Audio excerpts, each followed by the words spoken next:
In '84, when I went on the first Churchill trip with him and I learned about the festival, I recall him giving a lecture in Churchill about the state of wildlife films and the reason that he had put it together in the way that he did. 2 biologists or naturalists, 2 filmmakers, and 2 humanists, so that between them they could kind of negotiate, well, what is good wildlife film and what isn't. The thing that just always blew me away, his broad knowledge of geology, geography, wildlife, mushrooms, wild edible plants. Yeah, Dad was unique in that way. He wasn't a true scientist. I remember a friend of Dad's used to call him a scientist gone bad.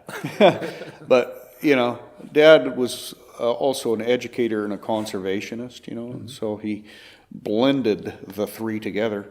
And that irritates a lot of true scientists. One of the things that he always ranted about was the beautiful bald eagle flying across the sky with a red-tailed hawk scream. Because, you know, the sound that a bald eagle makes is not real sexy. I liken it to chicken, you know, kind of a chicken cackle. But, and I still, you know, every time I hear that, I just have to think of Chuck. You know, he carried around a chicken wing in his coat that he'd had for 2 months.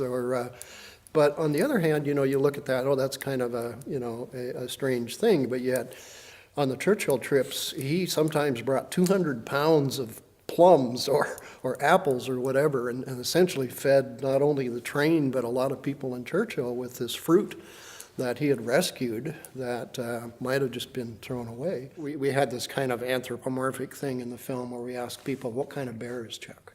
Oh, yeah. And you had the best answer. You said, well, I don't think of him as a bear, I think of him as an ancient, like people 10,000 years ago who had this connection to the natural world.